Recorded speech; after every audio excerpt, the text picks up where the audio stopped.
നമസ്കാരം. തിരുവനന്തപുരം നഗരത്തെ നടുക്കിയ ഒരു വാർത്തയിലേക്കാണ് നമ്മൾ ആദ്യം പോകുന്നത്. വലിയ വെളി തീർത്ത കൈകൾ കെട്ടിയ നിലയിൽ ഒരു സ്ത്രീയുടെ മൃതദേഹം കണ്ടെത്തിയിരിക്കുന്നു. കഴിഞ്ഞ ദിവസം രാവിലെ 7 മണിയോടെയാണ് നാടിനെ ഞെട്ടിച്ച ഈ സംഭവം പുറത്തറിയുന്നത്. വലിയ വെളി സെന്റ് തോമസ് പള്ളിക്ക് സമീപമുള്ള കടലിൽ ഒരു മൃതദേഹം ഒഴുകി നടക്കുന്നത് പ്രദേശത്തെ മത്സ്യത്തൊഴിലാളികളാണ് ആദ്യം കണ്ടത്. ഉടൻ തന്നെ വിവരം തുമ്പ പോലീസിനെ അറിയിക്കുകയായിരുന്നു. കടലിൽ മൃതദേഹം കണ്ടതു മുതൽ ഇപ്പോൾ പുറത്തുവന്ന വിവരങ്ങൾ വരെ എല്ലാം വിരൽ ചൂടുന്നത് വലിയൊരു ദുരൂഹതയിലേക്കാണ്. ഏകദേശം 50 വയസ്സ് പ്രായം തോന്നിക്കുന്ന സ്ത്രീയുടെ മൃതദേഹമാണ് കണ്ടെത്തിയിട്ടുള്ളത്. മൃതദേഹം പുറത്തെടുക്കുമ്പോൾ കണ്ട കാഴ്ച പോലീസിനെ പോലും അമ്പരപ്പിച്ചു. സ്ത്രീയുടെ കൈകൾ തുണി ഉപയോഗിച്ച് പിന്നിലേക്ക് കൂട്ടിക്കെട്ടിയ നിലയിലായിരുന്നു. സാധാരണ ഒരു മുങ്ങി മരണത്തിലോ ആത്മഹത്യയിലോ കാണാത്ത വിധത്തിലുള്ള ഈ കെട്ടുകൾ മരണത്തിൽ കൊലപാതക സാധ്യതയുണ്ടെന്ന സംശയമാണ് ബലപ്പെടുത്തുന്നത്. മൃതദേഹത്തിന് 1-2 ദിവസത്തെ പഴക്കമുണ്ട് എന്നാണ് പ്രാഥമിക നിഗമനം. അതായത് വ്യാഴം അല്ലെങ്കിൽ വെള്ളി ദിവസങ്ങളിൽ നടന്ന ഒരു കൊലപാതകത്തിനു ശേഷം മൃതദേഹം കടലിൽ തള്ളിയതാകാമെന്ന നിഗമനത്തിലാണ് അന്വേഷണ ഉദ്യോഗസ്ഥർ. തുമ്പ പോലീസ് സ്ഥലത്തെത്തി പ്രാഥമിക ഇൻക്വസ്റ്റ് നടപടികൾ പൂർത്തിയാക്കി. നിലവിൽ മൃതദേഹം തിരുവനന്തപുരം മെഡിക്കൽ കോളേജ് ആശുപത്രി മോർച്ചറിയിലേക്കാണ് മാറ്റിയിട്ടുള്ളത്. മരിച്ച ആളെ ഇതുവരെ തിരിച്ചറിയുവാൻ കഴിഞ്ഞിട്ടില്ല എന്നതാണ് പോലീസിന് മുന്നിലുള്ള ആദ്യത്തെ വെല്ലുവിളി.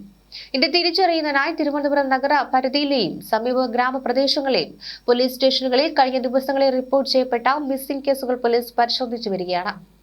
പ്രത്യേകിച്ച് 45-നും 55-നും ഇടയിൽ പ്രായമുള്ള സ്ത്രീകളെ കാണാതായ കേസുകൾക്കാണ് മുൻഗണന നൽകുന്നത്.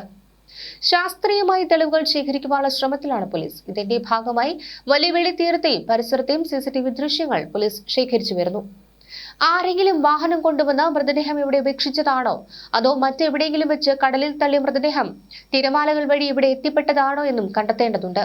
കൈകൾ പിന്നിലേക്ക് കെട്ടിയ രീതി പോലീസിന് വ്യക്തമായ സൂചനകൾ നൽകുന്നുണ്ട്. ബലപ്രയോഗം നടന്നോ എന്നറിയുവാൻ ഫോറൻസിക് വിദഗ്ധരുടെ പരിശോധനാ ഫലവും കാത്തിരിക്കുകയാണ്. ഇന്ന് നടക്കുന്ന പോസ്റ്റ്മോർട്ടം റിപ്പോർട്ട് പുറത്തുവരുന്നതോടെ മരണകാരണത്തിൽ പൂർണ്ണമായ വ്യക്തത വരും. ആന്തരിക അവയവങ്ങൾക്കേറ്റ പരിക്കുകളോ ശ്വാസം മുട്ടിച്ചതിന്റെ അടയാളങ്ങളോ ഉണ്ടോ എന്ന് ഇതിലൂടെ മനസ്സിലാകാം. വലിയ വേളി പോലെ എപ്പോഴും ആളുകളുള്ള ഒരു സ്ഥലത്ത് ഇത്തരമൊരു സംഭവം നടന്നത് പ്രദേശവാസികളെ വലിയ ഭീതിയിൽ ആഴ്ത്തിയിട്ടുണ്ട്.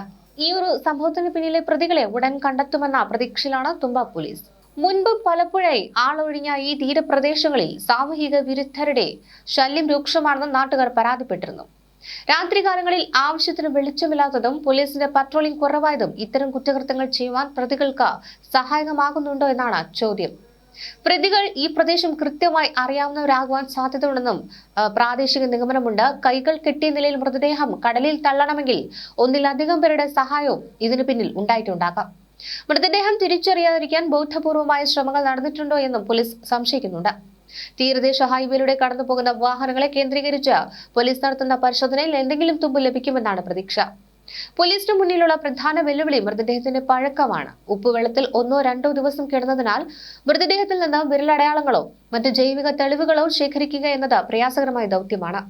കൂടാതെ ഈ സ്ത്രീ മറ്റേതെങ്കിലും ജില്ലയിൽ നിന്ന് കാണാതായ വ്യക്തിയാണെങ്കിൽ അന്വേഷണം കൂടുതൽ വ്യാപിപ്പിക്കേണ്ടി വരും. തിരുവനന്തപുരം നഗരത്തിലെ CCTV ക്യാമറകൾക്ക് പുറമെ വിഴിഞ്ഞം, ശംഖുമുഖം ഭാഗങ്ങളിൽ നിന്നുള്ള ദൃശ്യങ്ങളും പരിശോധിക്കുന്നുണ്ട്.